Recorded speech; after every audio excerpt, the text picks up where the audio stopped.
नए संसद भवन का उद्घाटन 28 मई को होगा। प्रधानमंत्री नरेंद्र मोदी संसद भवन का उद्घाटन करेंगे। इस अवसर पर संसद में आज़ादी के प्रतीक सेंगोल को भी स्थापित किया जाएगा। आइए जानते हैं कि आज़ादी के समय के गौरव के प्रतीक सेंगोल कैसे अंधकार में विलीन हुआ और फिर कैसे प्रधानमंत्री नरेंद्र मोदी ने इसका वैभव लौटाया। ये कहानी गर्व करने वाली तो है ही, इसके साथ ही परेशान करने वाली भी है।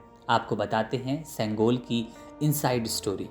1947 में देश को आज़ादी मिलने की घोषणा कर दी गई, बस औपचारिकता पूरी होनी थी। इस बीच एक दिन आखिरी वायसराय लॉर्ड माउंटबेटन ने प्रधानमंत्री पद के लिए नामित हो चुके पंडित जवाहरलाल नेहरू से एक अजीब सा सवाल किया।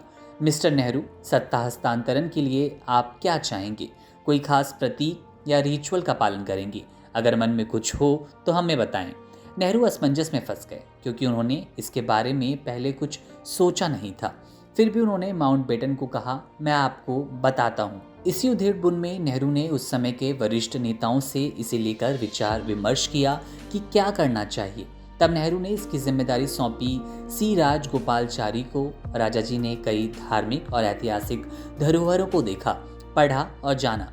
इसी बीच उनको चोल साम्राज्य के एक प्रतीक के बारे में जानकारी हुई। भारतीय स्वर्णिम इतिहास में चोल साम्राज्य का अपना ही नाम रहा। उस साम्राज्य में एक राजा से दूसरे राजा के हाथ में सत्ता जाती थी तो राजपुरोहित एक राजदंड देकर उनका संपादन करते थे। एक तमिल पांडुलिपि में वो प्रतीक चिन्ह यानी कि राजदंड का चित्रण उनको मिल गया। उसे लेकर वह नेहरू के पास गए। नेहरू ने राजेंद्र प्रसाद और अन्य नेताओं से विमर्श करके उस पर हामी भर दी। अब आपको बताते हैं ये सेंगोल बनाया किसने था। अब चुनौती थी उस राजदंड यानी कि सेंगोल को बनाने की। राजा जी ने तंजौर के धार्मिक मठ से संपर्क किया। उनके सुझाव पर चेन्नई के एक ज्वेलर्स को इस सेंगोल बनाने के लिए ऑर्डर दिया गया। 5 फुट का ये प्रतीक चांदी का बना, उस पर सोने की परत लगाई गई। इस प्रतीक चिन्ह के शीर्ष पर नंदी बने हुए थे जिसे न्याय के रूप में दर्शाया गया। जब सेंगोल तैयार हो गया तो उसे मठ के अधिनामों ने लॉर्ड माउंटबेटन को दिया। उसे माउंटबेटन ने पुरोहितों को लौटा दिया। फिर इस प्रतीक को गंगा जल से शुद्धिकरण किया गया और तब जाकर पंडित नेहरू ने इसे धारण किया। इस तरह गुलाम भारत इस पवित्र प्रतीक चिन्ह सेंगोल के साथ आज़ाद भारत बना। अब वही सेंगोल 28 मई को प्रधानमंत्री नरेंद्र मोदी द्वारा संसद के नए भवन में स्थापित किया जाएगा। संसद के इस नए भवन में लोकसभा सदन में अध्यक्ष के आसन के ठीक ऊपर पीएम मोदी ये प्रतीक चिन्ह स्थापित करने वाले हैं। सवाल उठता है कि इतने सालों तक सेंगोल का क्या हुआ, कहाँ रखा गया? इतने सालों बाद ही सरकार को कैसे इसकी याद आई और इसे ही क्यों चुना गया? जवाब हैरान करने वाला है, साथ ही परेशान करने वाला है। जानकारी के अनुसार सेंगोल आज़ादी के समय सत्ता हस्तांतरण का पवित्र प्रतीक के रूप में धारण किया गया था। देश के पहले प्रधानमंत्री पंडित जवाहरलाल नेहरू ने इसे अपनाया था। हालांकि आज़ादी मिलने के बाद नेहरू शायद सत्ता और प्रशासन में मशगूल हो गए और सेंगोल धूल फांकने लगा। यहाँ तक कि इसे दिल्ली में भी कोई ठिकाना ना मिला। जानकारी के अनुसार ये दिल्ली से इलाहाबाद पहुंच गया और वो भी नेहरू के पैतृक निवास यानी कि आनंद भवन में, यानी देश के गौरव का प्रतीक कहा जाता है। जानकारी के अनुसार ये दिल्ली से इलाहाबाद पहुंच गया और नेहरू पैतृक निवास में रखा गया, यानी जो देश के गौरव का प्रतीक था वो नेहरू का निजी सामान बन गया। हालांकि जल्द ही इसे शोभा पात्र से हटा दिया गया। नेहरू के समय ही इसे 1960 में इलाहाबाद संग्रहालय भेज दिया गया। इस तरह सेंगोल भूले बिसरे गीत की तरह भुला दिया गया। ये संग्रहालय किसी के कोने में धूल फांकने लगा। संग्रहालय कोने में ये पड़ा रहा, ना किसी को याद रहा और ना किसी ने याद दिलाई इस पवित्र प्रतीक के बारे में।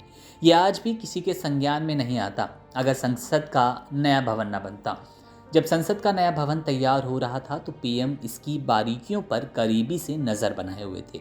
इसी बीच लगभग 1.5 साल पहले किसी विशेषज्ञ अधिकारी ने पीएम मोदी से सेंगोल का जिक्र किया। पीएम मोदी तो है ही नई सोच के, नई खोज को तलाशने या तराशने वाले। उन्होंने इसी खोज को उसकी जांच करने को कहा। तब शुरू हुई 14 अगस्त 1947 के सेंगोल को ढूंढने की कोशिश। ना कोई लिखित डॉक्यूमेंट और ना ही कोई चश्मदीद।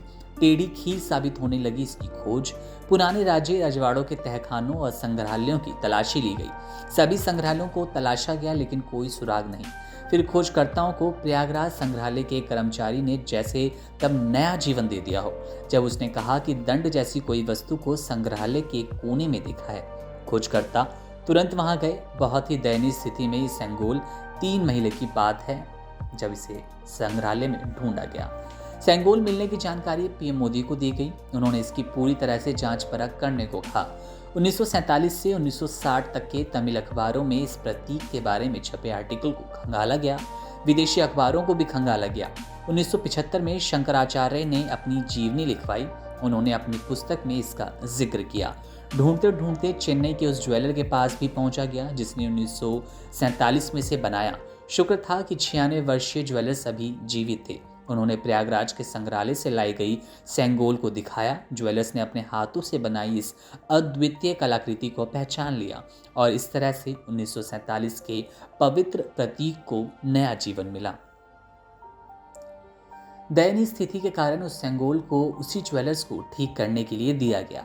जब 28 मई को पीएम नरेंद्र मोदी लोकसभा अध्यक्ष के आसन के ऊपर इसे स्थापित करेंगे तो गौरवशाली सेंगोल का पुराना वैभव ही दिखाई देगा।